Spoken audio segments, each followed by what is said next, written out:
How do you define money?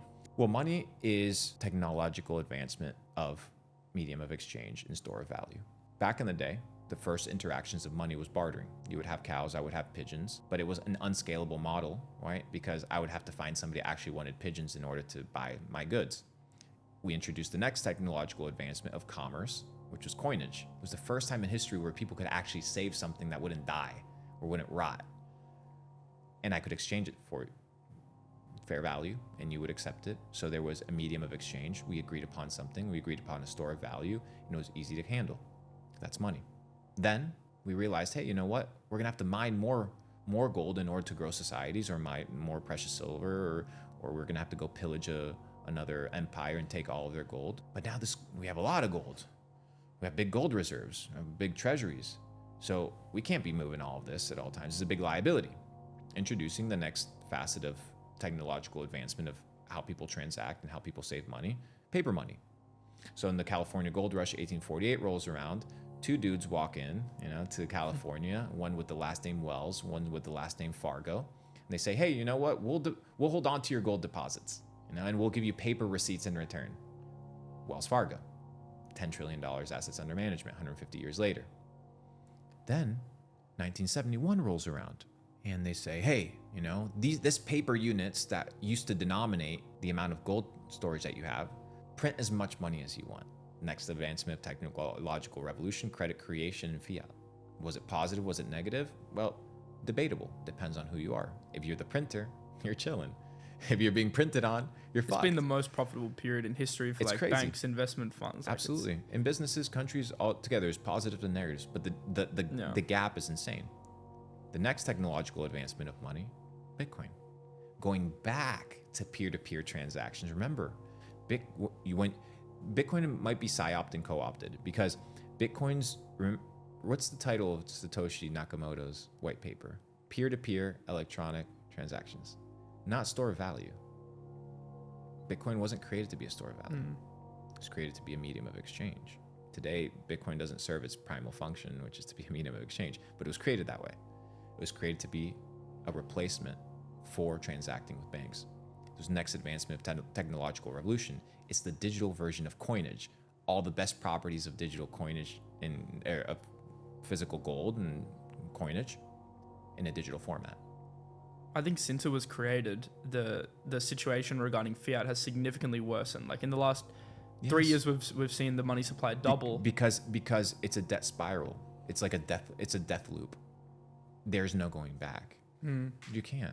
There's no going back. It's dead. The U.S. is dead.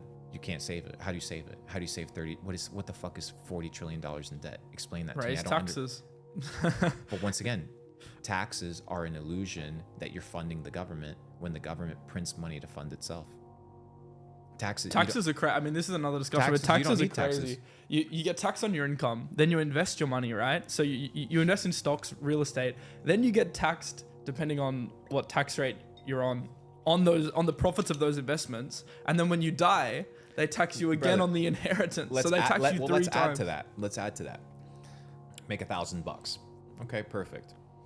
First, the guy that sold me the good gets taxed. GST. Then the guy that sold me the good gets a payment processing fee. The payment processing company now has to pay taxes on that. The guy that sold me the goods has to pay taxes on that. The guy that he bought the goods from in order to sell them to me at a premium has to pay taxes on that, the inventory. I have to pay taxes on the money that I make. I invest the money, make capital gains. Okay, perfect. I have to pay tax. I take those cap gains, I buy a house, I have to pay taxes on the house. Now I have the house, perfect. I have to pay taxes on the property, 1% a year. Anything you get fixed, kitchen renovation, all of that is taxed. Property tax. I don't think you have it here in Dubai, but the rest of the world, if I go to New Jersey in the United States right now, and I buy $1 million house, there's a 1.5% a year tax. I'm from Australia. We have 1.5%. You don't own shit. You stop paying for that property tax, the government takes your fucking house. And you pay 5% at any time you transact, even if you lose money. And I go to the gas station with the little bit of money that I have left after paying capital gains tax and income tax, and I swipe my card. He's getting taxed off of my money. the fuck up, once again, where's the fuck up? Where's the issue? The issue is we've allowed there to be a middleman between our ability to transact. That's it. So they've abused their middleman power by creating a box and putting us all into it and saying any alternative system is a scam. Any alternative idea is fraudulent. Why? Because it jeopardizes their operation. We're talking about trillions of fucking dollars. We're talking about banking dynasties, families that have been around for hundreds of years that are at risk. So what are they going to What do you expect Jamie Dimon from Chase to be supporting fucking Bitcoin? Why the fuck would he? It's not his business. He doesn't make money from that shit. He doesn't care. So we've entered a situation right now where we have the soundest form of money. So what is money? Medium of exchange, store of value in and of itself. Today, what's the best store of value and what's the best medium of exchange? You need something uncensorable and something that is finite supply, limited supply, that has more demand for it than available units. Bitcoin, just a natural solution. If this changes in the future, it's totally fine. I don't mind. But we've progressed throughout history all the way back and looped it to bartering.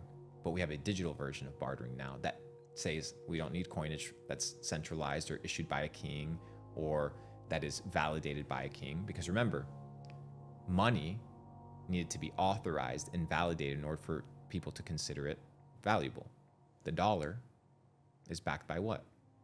Why do people have strength and why do people believe in the dollar? Well, because it's backed by the United States government. It's backed by the military. So who's going to fuck with that? Very few people. So once again, that's what you're gambling and you're betting on. But they can turn on the printers at any moment. With Bitcoin, I see the network state growing. Can anybody make more Bitcoins? No. Okay, do more people want Bitcoins? Yes. Is the network state growing of people that fucking hate the government? Yes. Okay, well, what's the natural solution? How many billionaires own Bitcoin? A lot of them. Okay, well, maybe they're all into something together.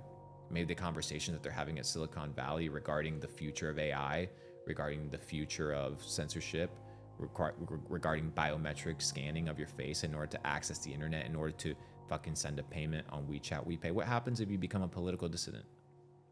What happens if the government doesn't fuck with you anymore? How do you buy things? How do you sell things? You need something that's outside of them. And that's what Bitcoin is. It goes back to the bartering system where I own my assets and I can transact and do with them as I please. That's the natural evolution of money, brother. This year, I think, has been the biggest shift in crypto. I did a video on this on my channel, which is podcast probably on, about how this year's been the biggest paradigm shift I've seen in my 6 years in crypto. And it goes on to what you were saying of the owners of these banks, they haven't historically been proponents of Bitcoin or crypto, but we've seen the narrative shift. We've seen, Goldman Sachs, JP Morgan, Fidelity, all these funds really start to shift their opinion. So I think now we're at a massive inflection point for the market. The ETF's really just the beginning. The shift is here. It's really happening. It happened. It happened. Yeah. It's obvious. It's so obvious. Bro, they're printing money out of thin air. These motherfucking banks, these hedge funds, when they're getting money for free, 0% APR, they're trying to figure out, where the fuck do I put this money? Where do I put it? They're gambling, they're speculating. We've fallen into the illusion that some white-collared, blue-tie motherfucker that has a Harvard degree knows more about finances than we do. No. We'll create our own financial ecosystem. We'll create our own industries. So they're realizing, oh shit, these kids are actually out here creating their own industries. They're smarter than us. They're building DEXs, DeFi. They're cutting us completely out. We got to get in the game.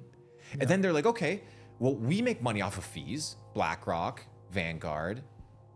We make money off of fees. Well, let's start bringing in some ETFs. Let's start bundling some assets. Well, if BlackRock's like, okay, well, if I own 1% of Bitcoin supply and I charge 0.5% fee on that, who gives a fuck what Bitcoin's worth? I just make free money. Yeah. They're in the business of making money. So they're finding trends, narratives, and teams. Same shit. Trends, narratives, and teams to invest in.